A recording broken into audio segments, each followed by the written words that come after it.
March 1945. The war was ending, but for those trapped in the frozen mountains between Korea and Manchuria, death felt closer than victory. I was there when Captain Dalton gave the order that still haunts me. "They will leave us to freeze," she said, her voice barely a whisper through cracked lips. I did not believe her then. I should have. This is the story of how I carried an enemy through a blizzard and learned that humanity does not recognize borders drawn by war. My name is William Harper, Sergeant William Harper of the United States Army, 3rd Infantry Division. By March of 1945, I had seen enough of war to last several lifetimes. Guadalcanal, Bougainville, the Philippines. Each battle carved something away from the man I used to be, replacing it with scar tissue and rage. My best friend Tommy Rodriguez died on a beach in Leyte, calling for his mother as Japanese machine gun fire tore through him. I held his hand as the light left his eyes. After that, I stopped seeing the enemy as people. They were just targets, just obstacles between me and getting home. Our unit was reassigned in early March to assist with prisoner transport operations in northern Korea. The war was winding down. Everyone could feel it. Germany was collapsing. Japan was being bombed into submission. But there were still millions of Japanese soldiers scattered across Asia, and somebody had to deal with them. That somebody became us. We were sent to a temporary holding facility in the mountains, a hastily constructed camp that was supposed to be a way station for POWs before they were shipped to permanent camps in the south. It was not much. A few wooden barracks, some barbed wire, guard towers that leaned in the wind. The kind of place you threw together when you needed something fast and did not plan for it to last. The prisoners arrived in waves. Soldiers mostly. Broken men who had surrendered after their supply lines collapsed. They were starving, diseased, beaten down by a war their country had already lost but refused to admit. I felt nothing for them. They were the enemy. They had killed my friends. As far as I was concerned, they were lucky to be alive at all. Captain Robert Dalton, our commanding officer, felt the same way. Dalton was a hard man, the kind of officer who saw regulations as suggestions and prisoners as something less than human. He cut their rations, denied them medical care beyond the bare minimum, worked them in the cold without proper clothing. When Doc Morrison complained, Dalton told him to save his sympathy for American boys. Then she arrived, Nurse Lieutenant Akiko Yamamoto. She came with a group of wounded prisoners transferred from a field hospital that had been overrun. I remember the day clearly.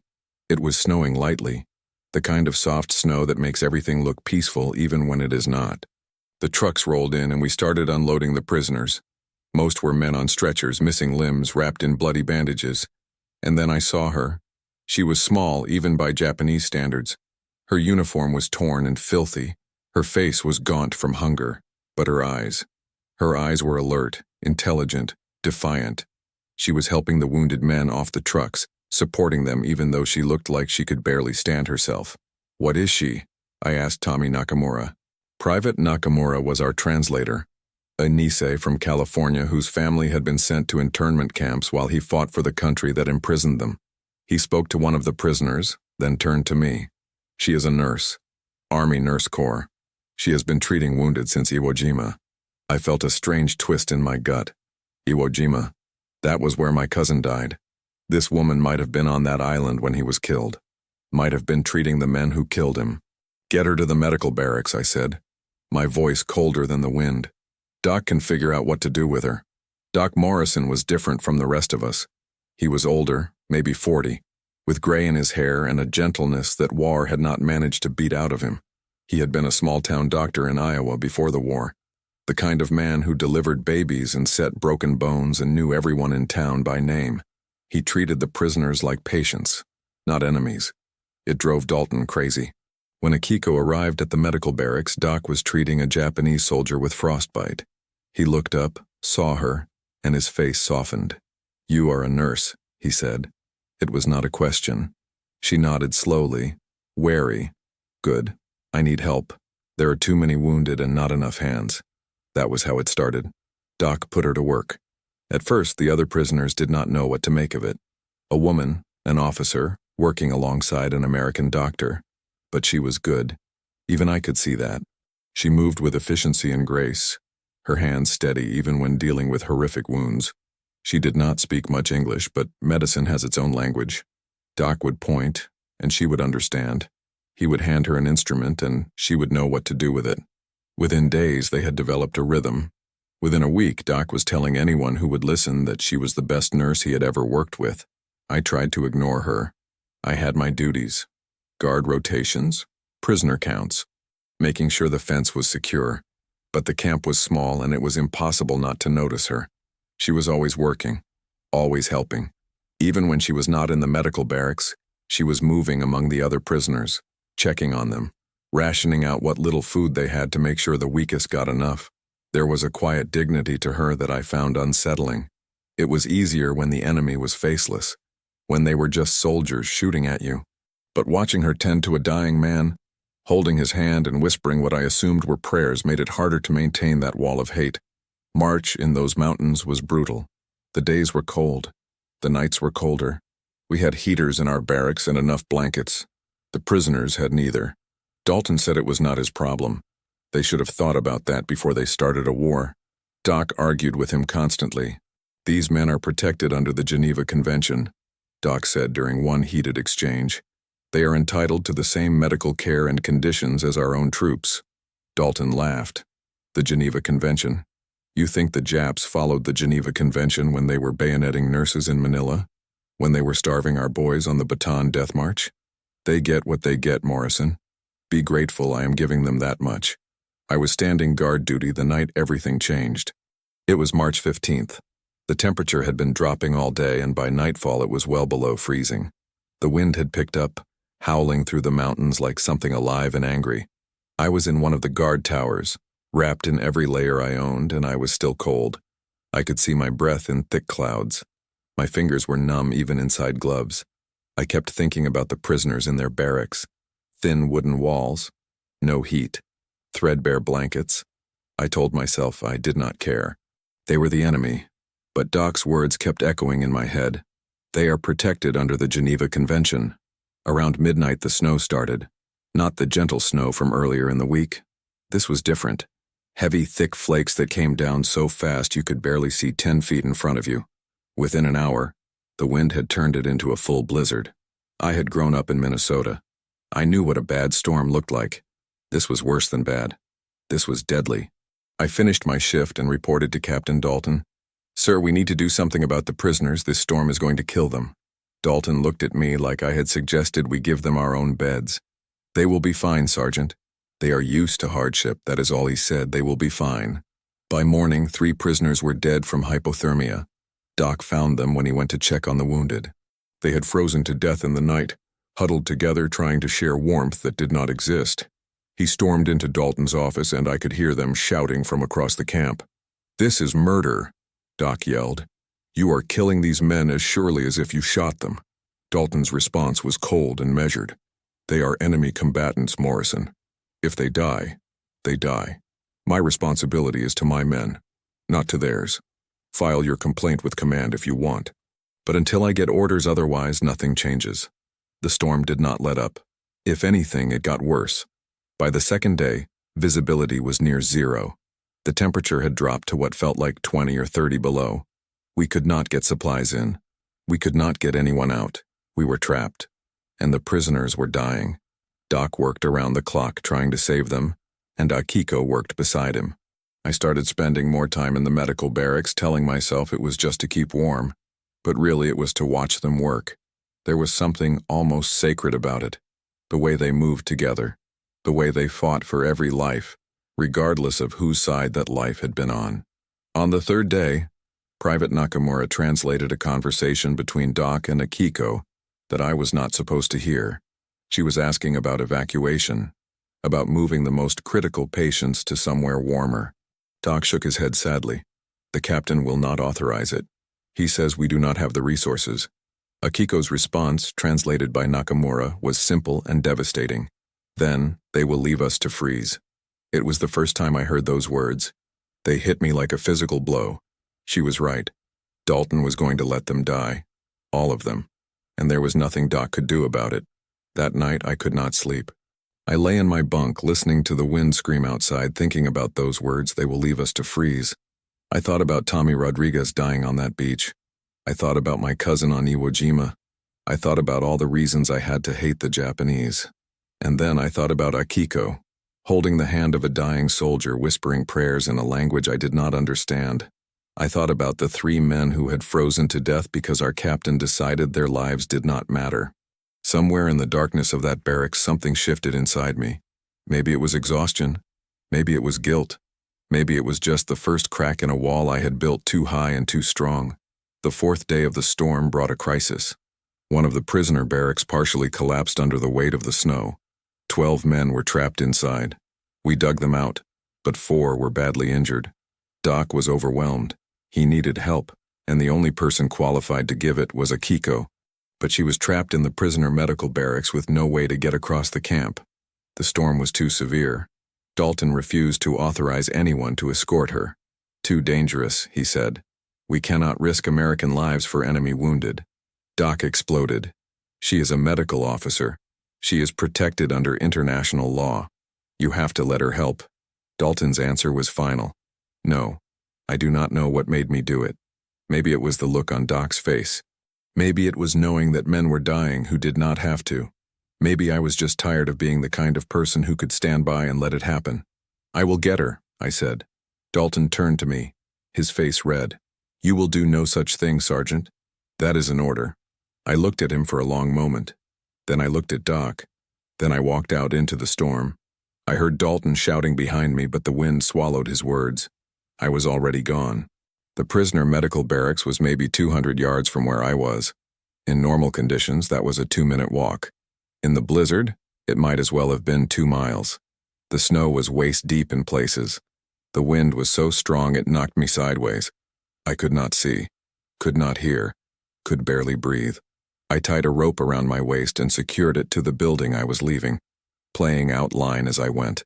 If I lost my way, the rope was the only thing that would lead me back. I do not know how long it took me to reach the prisoner barracks. It felt like hours. It was probably 10 minutes. I pounded on the door until someone opened it. A Japanese soldier stared at me in shock. I pushed past him, snow and ice falling off me in chunks. "Where's the nurse?" I shouted. "Where's Yamamoto?" No one understood me. I was about to start searching when I saw her. She was in the back, tending to a prisoner with a fever. She looked up, saw me, and her eyes widened. I pointed at her, then pointed at the door. She shook her head, confused. I tried again, gesturing more emphatically. "Come. Now. Doc needs you." She still did not understand. Frustrated, I crossed the room, grabbed her arm, and pulled her toward the door. She resisted at first, speaking rapidly in Japanese. I did not understand the words, but I understood the tone. She was asking why, where we were going, what was happening. I had no way to explain. I just kept pulling. Finally, Lieutenant Hiroshi Saito, one of the wounded officers, said something to her in Japanese. She stopped resisting. Saito looked at me, and in broken English said, "She will go. You protect her." "Yes," I said. "I protect her." It was a promise I did not know if I could keep. I gave her my outer coat. It was too big for her, but it was better than the thin jacket she was wearing. I tied the rope around both of us, linking us together. If one of us fell, the other would know. If we got separated, the rope would bring us back. I looked at her one more time. Her face was frightened but determined. "Ready?" I asked. She did not understand the word, but she nodded. We stepped out into the storm together. It was worse than before. Much worse. The wind had reached a pitch that was almost supernatural. It tore at us, trying to rip us apart. The snow was blinding. I kept one hand on the rope, following it back toward the main camp, and used the other to shield my face. Akiko was behind me, her small hand gripping my belt. I could feel her stumbling, struggling to keep up. The snow was deeper on her than it was on me. Every few steps I had to stop and pull her forward. It was exhausting. My lungs burned. My legs screamed. But I kept going. We were maybe halfway back when she fell. I felt the tug on the rope and turned. She was down in the snow, trying to get up but unable to find her footing. The wind was too strong. I went back, grabbed her arm, tried to lift her. She got to her feet, took 2 steps, and fell again. This was not going to work. She was too small, too weak, too exhausted. We were going to die out here, both of us, unless I did something different. I knelt down in front of her and pointed to my back. She stared at me, not understanding. I grabbed her hands and pulled them over my shoulders. Get on. She hesitated. I did not have time for hesitation. I pulled her onto my back, stood up, and started walking. She was lighter than I expected. Tiny, really. I could feel her arms around my neck, her breath against my ear. She was shaking. Whether from cold or fear, I could not tell. Probably both. I focused on the rope, one hand over the other, one step at a time. The weight on my back was nothing compared to the weight of the storm. My legs were numb. My face was frozen. I could not feel my fingers anymore, but I kept moving. I thought about Tommy Rodriguez, about my cousin, about all the men I had lost. I thought about the 3 prisoners who had frozen to death. I thought about Doc's words. They are protected under the Geneva Convention. I thought about Akiko's words. They will leave us to freeze. Not her. Not on my watch. I do not remember the last part of the journey. My memory gets hazy. I remember falling once, maybe twice. I remember Akiko's voice in my ear saying something in Japanese. I remember thinking that if I stopped, we would both die. I remember the rope going slack, which meant I had reached the end, which meant the building was close. I remember hands grabbing me, voices shouting, someone taking Akiko off my back. Then nothing. I woke up hours later in the barracks, wrapped in blankets, Doc standing over me with a concerned look. "You damn fool," he said, but he was smiling. "You damn fool. You saved her life. You saved 4 other lives too. She has been working since you brought her in. Those men would have died without her. Captain Dalton tried to have me court-martialed, disobeying a direct order, risking American lives for enemy personnel, conduct unbecoming. Doc fought him every step of the way. So did half the unit. Even some of the officers who usually sided with Dalton thought he had gone too far. In the end, command decided the storm made everything a gray area. No charges were filed. But Dalton never forgave me. He made sure I knew it every day for the rest of my time at that camp. The storm finally broke on the 7th day. When the sky cleared, the world was buried under 6 feet of snow. It took us 2 days just to dig out enough to function. Supply trucks got through on the 3rd day. With them came new orders. The camp was being shut down. Prisoners were being transferred south to permanent facilities. We had 72 hours to prepare for evacuation. Those 72 hours changed everything for me. With the immediate crisis over, I finally had time to think, to process what had happened. I had carried an enemy soldier through a blizzard. I had risked my life for someone I was supposed to hate. And the strangest part was that I did not regret it. Not for a second. I started spending more time around the medical barracks. Not working, just watching. Akiko was always there, always moving, always helping. Doc had gotten her better supplies, warmer clothes, actual food. She was still thin, still exhausted, but there was a light in her eyes that had not been there before. Hope, maybe. Or just relief that the storm was over. One afternoon I was sitting outside the barracks cleaning my rifle when she came out. She saw me and stopped. For a moment we just looked at each other. Then she bowed. A deep, formal bow. When she straightened, there were tears in her eyes. "Thank you," she said in halting English. "Thank you for my life." It was the first time I had heard her speak English. The words were awkward, heavily accented, but clear. I did not know what to say. I had spent so long hating people like her that gratitude from one of them felt wrong, foreign. But looking at her face, seeing the genuine emotion there, I realized something. She was not the enemy. She had never been the enemy.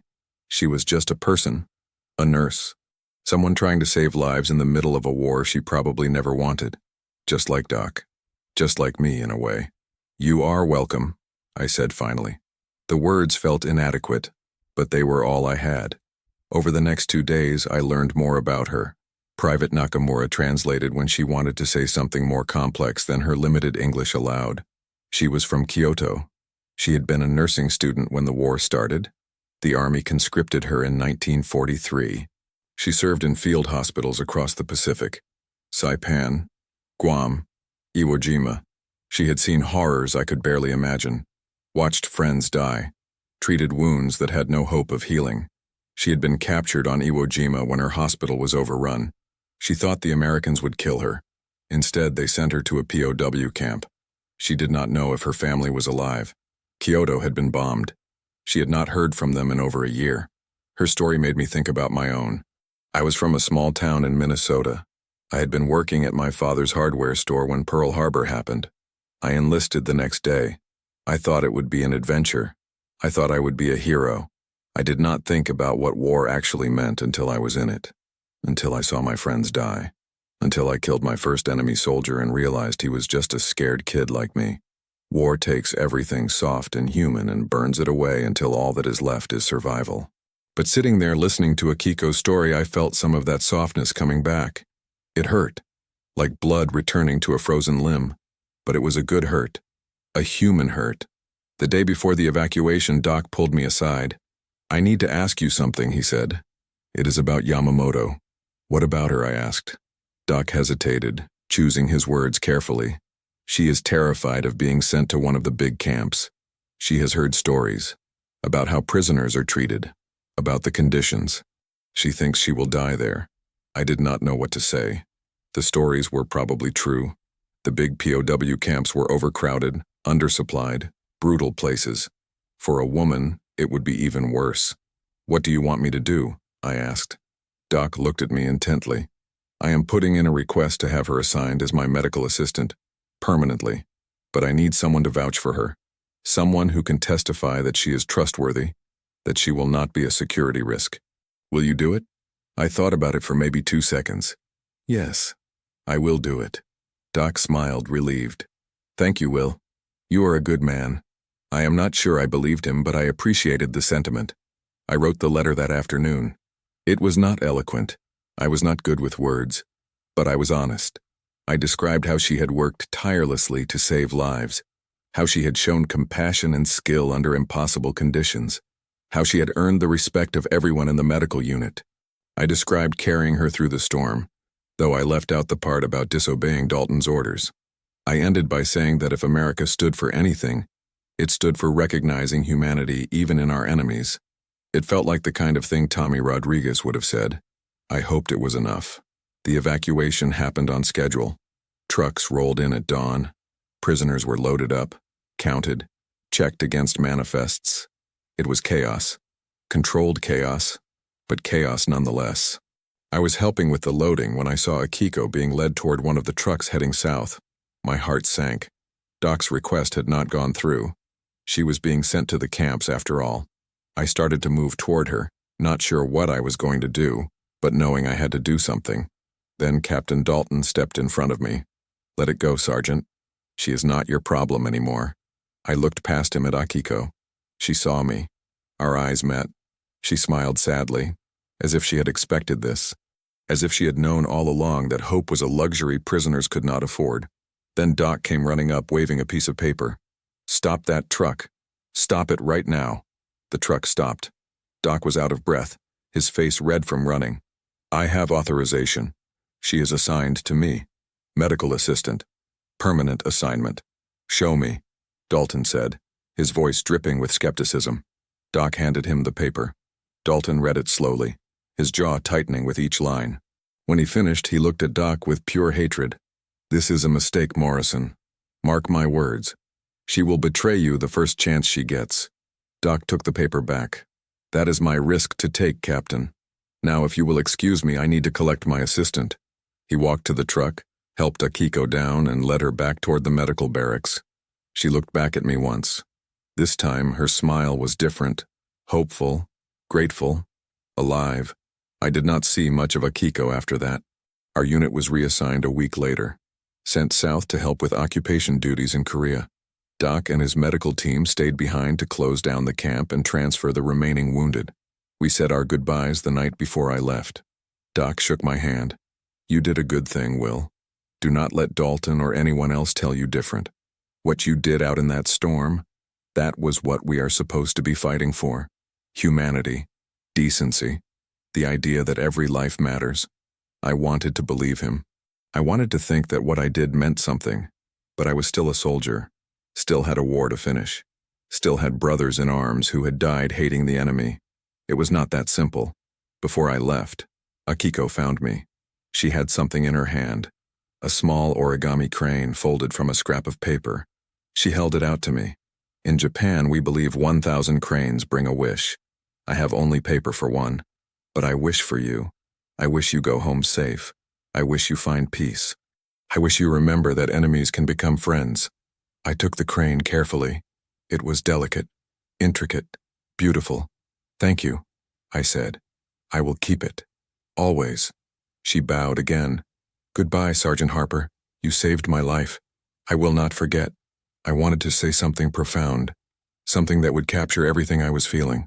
But all I could manage was, goodbye, Lieutenant Yamamoto. Take care of Doc for me. The war ended 4 months later. August 1945. The atomic bombs. The surrender. Suddenly it was over. Just like that. Years of fighting, millions of lives lost, and then it was over. I was in Seoul when I heard the news. I remember feeling numb, not happy, not relieved, just numb, like I did not know how to process a world without war. I stayed in Korea for another year as part of the occupation force. Then I finally got to go home, back to Minnesota, back to my father's hardware store, back to a life that felt like it belonged to someone else. I tried to move on. I got married, had kids, worked at the store. On the surface, I was fine, but inside, I was still in that storm, still carrying Akiko through the snow, still hearing her words. They will leave us to freeze. I had nightmares, flashbacks, what they call shell shock now, though we did not have a name for it then. I drank too much, pushed people away. My wife threatened to leave more than once. I do not blame her. I was not the man she married. I was not sure I was a man at all. Just a collection of scars pretending to be human. Then, in 1953, I got a letter. It was from Doc Morrison. I had not heard from him since the war ended. I almost did not open it. I was not sure I wanted to remember. But something made me tear open the envelope. Inside was a short note and a photograph. The note said, Will, I thought you should know. Yamamoto stayed with me until 1947. She worked as my assistant at 3 different hospitals, saved countless lives. When the occupation ended, she went back to Japan. I just received word that she found her family. They survived. She is working at a hospital in Kyoto now. She asked me to send you this photograph and to tell you that she lights a candle for you every year on March 15th, the day you carried her through the storm, the day you showed her that humanity survives even in war. Take care of yourself, Will. You are a hero, whether you believe it or not. Doc. The photograph showed Akiko standing in front of a hospital. She was older, but I would have recognized her anywhere. She was smiling, really smiling, the kind of smile that reaches the eyes. Standing next to her was an older couple who I assumed were her parents. They all looked healthy, happy, alive. I stared at that photograph for a long time. Then I did something I had not done since the war ended. I cried. Not sad tears, not exactly. Relief, maybe, or release, or just the simple joy of knowing that something good had come from all that darkness, that one life I saved had gone on to save others, that the choice I made in that storm had mattered. I kept that photograph on my desk for the rest of my life. Whenever the nightmares got bad, whenever I felt like I was drowning in memories, I would look at it. I would remember that not everything about the war was horror and hate. That sometimes, in the worst moments, people find the strength to be better than the circumstances demand. That enemies can become symbols of hope. That humanity, real humanity, does not recognize the borders we draw. It does not care about flags or uniforms or which side you fought on. It only cares about the choice you make when faced with another person's suffering. Do you look away? Or do you act? I never saw Akiko again. Never went back to Japan. Never tried to contact her. Some stories do not need endings, they just need to be remembered. But I thought about her often. Wondered if she still folded origami cranes. Wondered if she told her children about the American sergeant who carried her through a blizzard. Wondered if she understood what she had given me. It was not just her life I saved that day. It was mine too. She reminded me that I was still human, still capable of compassion, still able to see past hate to the person underneath. In a war that tried its best to turn us all into monsters, she helped me stay a man. March 15th, 1998. I am 76 years old now. My wife passed 2 years ago. My children are grown with families of their own. I am sitting in my living room looking at that photograph, thinking about a storm that happened more than 50 years ago. thinking about a promise I made to a wounded officer in a prisoner barracks. "You protect her." "Yes," I said. "I protect her." I kept that promise, and in keeping it I found something I did not know I had lost. My humanity, my soul, myself. They say war changes you. They are right. But sometimes, if you are very lucky, it changes you in ways you do not expect. Sometimes it shows you that the enemy is just another person trying to survive. Sometimes it gives you a chance to be a hero, not by killing, but by saving. Sometimes it teaches you that the most important battles are not fought with guns, but with choices. The choice to see, the choice to care, the choice to act. I still have the origami crane. It sits on my desk next to the photograph. Paper worn soft with age, creases deep from decades of careful handling. One crane, one wish. She wished for me to find peace. It took a long time, but I think I finally have. Not because the memories went away, they never do, but because I learned to carry them differently, the way I carried her through that storm, with purpose, with determination, with the understanding that some burdens are worth bearing, that some weights make us stronger instead of breaking us, that sometimes the hardest thing and the right thing are the same thing. If you are watching this, if you are hearing my story, I want you to understand something. War is hell. It destroys. It corrupts. It takes the best parts of us and burns them away. But it does not have to take everything. Even in the darkest moments, we have choices. We can choose hate, or we can choose humanity. We can choose to see enemies, or we can choose to see people. We can choose to let them freeze, or we can choose to carry them through the storm. I made my choice on March 15th, 1945. It was the hardest thing I ever did. It was also the best thing I ever did, and I would do it again, every single time, without hesitation, because that is what it means to be human. Not the absence of fear or hate, but the presence of something stronger, compassion, courage, the simple recognition that we are all just people trying to survive, and sometimes, survival means saving someone else. My name is William Harper. I am a veteran of the Second World War. I carried an enemy through a blizzard and learned that humanity does not recognize borders. This is my story. This is my truth. This is what I want remembered when I am gone. Not the men I killed, not the battles I fought, but the life I saved, the choice I made, the moment I decided that one person's life, even an enemy's life, was worth more than orders or hate or the easy path. That moment defined me. It made me who I am. And I am grateful. Grateful for the storm. Grateful for the choice. Grateful for Akiko Yamamoto, who showed me that even in war, hope survives. Thank you for listening. Thank you for remembering. And if you take anything from my story, let it be this. When faced with someone else's suffering, do not look away. Act. Choose humanity. Carry them through the storm. If this story moved you, please subscribe to our channel for more incredible true stories from history. Leave a like and share your thoughts in the comments below. What would you have done in Sergeant Harper's position? Let us know.